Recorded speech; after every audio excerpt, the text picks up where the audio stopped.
দোস্ত বুজুর্গ, ওই মাস সে মাঝখানে আমরা দিনের মাঝখানে রোজা রাখবো, রাত করে যখন তারাবি পড়বো। হাদিসের মাঝখানে আছে, আল্লাহর নবী বলে, কাল হাশরের জমিন যখন কায়েম হয়ে যাবে, তুমি আল্লাহকে পাওয়ার জন্য রোজা রেখেছো, তারাবি পড়েছো, হাশরের জমিন যখন কায়েম হয়ে যাবে, তোমার ফয়সালা জাহান্নামে হয়ে যাবে। জাহান্নামের মাঝখানে নিয়ে যাও, সে নেক আমল কিনো নাই। আবার রোজা এসে দাঁড়িয়ে যাবে, আল্লাহর কাছে সুপারিশ করবে তোমার আমার আপনার জন্য, আর বলবে, আল্লাহ ওকে তুমি জাহান্নামের মাঝখানে নিক্ষেপ করো না, জাহান্নামের মাঝখানে দিও না। বলে, কেন দিব না?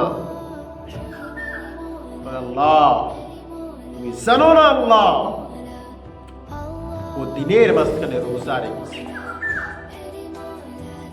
আল্লাহ সে খাইশাতে সাথে রুকেছিল, খাইশাত থেকে তোমাকে খাবার, তোমার ধরে বয়ে খাবারে মুখ লাগাই নাই, পানির মাঝখানে মুখ লাগাই নাই, মন করে তোমাকে রাজি খুশি করার জন্য সে রোজা রেখেছিল। আল্লাহ তোমাকে পাওয়ার জন্য সে চাইলে রোজা ভাঙতে পারতো।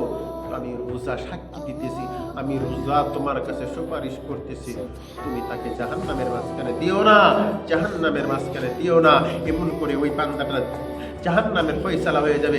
এবার কোরআন তেলাওয়াত এসে যাবে, অর্থাৎ তুমি আমি যে রাতের মাঝখানে কোরআন তেলাওয়াত শুনতাম, হাফিজের পিছে পড়ে পড়ে কোরআন তেলাওয়াত শুনতাম, সারা দিন কষ্ট করে সন্ধ্যা যখন হয়ে যেত, আমার দিল টানতো না, বিছনার মাঝখানে লেগে যাইত, কষ্টর মাঝখানে পড়ে যেতাম, অপু শ্বশুর সব কিছু ত্যাগ দিয়ে আরামের বিছনা ঘুম ফালাইয়া দিয়া, শরীরের সুস্থতা ফালাইয়া দিয়া আমি মসজিদের মাঝখানে আসিয়া ইমাম সাহেবের পিছনে পিছনে দাঁড়াইয়া তারাবি নামাজ পড়তাম, কোরআন শুনতাম, হাফিজে কোরআনের তেলাওয়াত শুনতাম। এমন করে করে তুমি যখন করতা, এবার তোমার কোরআন সাক্ষী দিবে, তোমার দলিল বনে যাবে। এবার বলবে, হে আল্লাহ, না না না না, ওই বান্দাকে তুমি জাহান্নামের মাঝখানে দিও না, তাকে তুমি জাহান্নামের মাঝখানে নিক্ষেপ করতে পারো না, তুমি তাকে জাহান্নামের মাঝখানে দিতে পারো না। তুমি জানো না সে সারা রাত আমার কোরআন তেলাওয়াত শুনতো, সে অসুস্থতার পরেও শরীরের মাঝখানে ব্যথা লেগে যেত, কষ্ট লেগে যেত, তারপরেও অবশেষে এসে সে আমার কোরআনের তেলাওয়াত শুনতো, কোরআনের পাগল ছিল। আমি কোরআন সাক্ষী দিতেছি, আমি কোরআন তোমার কাছে সুপারিশ করতেছি, আল্লাহ তাকে তুমি জাহান্নামের মাঝখানে দিও না, দিও না। মিশকাত শরীফের হাদিসের মাঝখানে পাওয়া যায়, আল্লাহ বলতেছেন ওই কোরআনের রোজার সুপারিশ আল্লাহ তাআলা কবুল করে ওই জাহান্নামের যার ফয়সালা হয়ে গিয়েছিল, তাকে জাহান্নামের মাঝখানে নিক্ষেপ করে দাও। ওই জাহান্নামীকে আল্লাহ তাআলা জান্নাতের সার্টিফিকেট দিয়ে জান্নাতের মাঝখানে প্রবেশ করার জন্য বলে দিবেন। বলেন সুবহানাল্লাহ।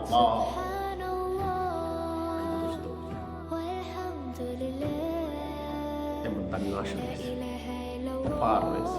প্রতিদিন ইফতারের সময় যখন হাদিসের মাঝখানে পাওয়া যায়, প্রতিদিন যখন ইফতারের সময় হয়ে যায়, আল্লাহ তাআলা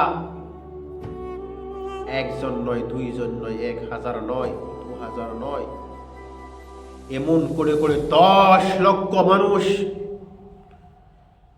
যার উপর জাহান্নাম ওয়াজিব হয়ে গিয়েছিল, জাহান্নামের মাঝখানে চলে গেছে, জাহান্নামের আযাব তার কবরের মাঝখানে চলতেছে, অর্থাৎ হাশরের জমিন কায়েম হওয়ার পরে সে জাহান্নামী হয়ে যাবে। এমন করে করে 10 লক্ষ মানুষকে আল্লাহ তাআলা প্রতিদিন ইফতারের সময় তাকে মাফ করে আল্লাহ তাআলা জান্নাতের ওয়ারিসদার বানায় দেয়। বলেন সুবহানাল্লাহ।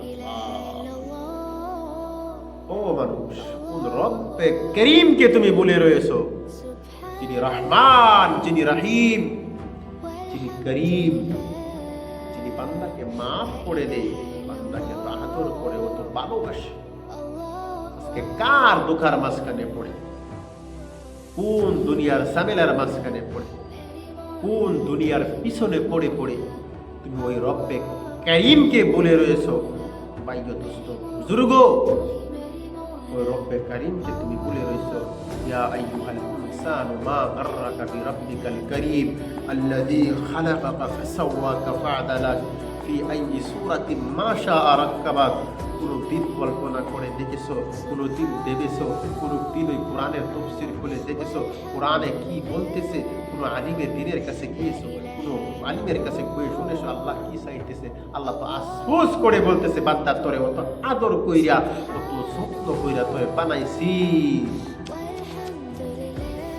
আরে তোরে আমি লক্ষ লক্ষ কোটি কোটি কত মানুষ আমি বানাইছি, কারো চেহারা কারো সাথে মিল খাই না, কারো কণ্ঠ কারো সাথে মিল খাই না, কারো চোখ নাক মুখ কারো সাথে মিল খাই না।